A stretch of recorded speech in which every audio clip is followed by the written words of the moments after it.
দেশ বিদেশের বাছাই করা খবর নিয়ে সর্বদাই সত্য সন্ধানী ই নিউজ ভারত। নমস্কার, ই নিউজ ভারতে আপনাদের সকলকে স্বাগত। শুরু করছি ওয়েদার আপডেট।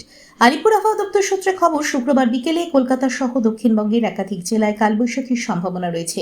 আজ শুক্রবার দক্ষিণবঙ্গের পূর্ব পশ্চিম মেদিনীপুর, ঝাড়গ্রাম এবং বাঁকুড়ায় ঘন্টায় 60 থেকে 70 কিলোমিটার বেগে দমকা বাতাসের সঙ্গে বজ্রবিদ্যুৎ সহ বৃষ্টি হতে পারে। বিকেলের পর কলকাতা সহ পার্শ্ববর্তী শহরতলিতেও ঘন্টায় 50 থেকে 60 কিলোমিটার বেগে ঝোড়ো বাতাসের সঙ্গে বৃষ্টির সতর্কতা জারি করা হয়েছে। এই পরিস্থিতিতে মৎস্যজীবীদের সমুদ্রে যেতে নিষেধ করা হয়েছে। সপ্তাহান্তে শনি এবং রবিবারেও দক্ষিণবঙ্গে বিক্ষিপ্ত ঝড় বৃষ্টির পূর্বাভাস রয়েছে। অন্যদিকে উত্তরবঙ্গে শুক্রবার বজ্রবিদ্যুৎ সহ সামান্য ঝড় বৃষ্টির সম্ভাবনা রয়েছে। বিশেষ করে দার্জিলিং, মালদা এবং 2 দিনাজপুরে বেশি বৃষ্টি হতে পারে। তবে এরপর উত্তরবঙ্গে ভারী বৃষ্টির সতর্কতা নেই। শনিবার থেকে উত্তরবঙ্গে ঝড় বৃষ্টির সম্ভাবনা আরও কমে যাবে বলেই আবহাওয়া দপ্তর সূত্রে খবর। আজ কলকাতায় প্রধানত রৌদ্রোজ্জ্বল দিন। আজ কলকাতা ও তার পার্শ্ববর্তী অঞ্চলে দিনের সর্বোচ্চ তাপমাত্রা 34 ডিগ্রি সেলসিয়াস, সর্বনিম্ন 26 ডিগ্রি সেলসিয়াস। বাতাসে আপেক্ষিক আর্দ্রতার পরিমাণ 64%, অনুভূত তাপমাত্রা 43 ডিগ্রি সেলসিয়াস। ব্যুরো রিপোর্ট, ই নিউজ ভারত।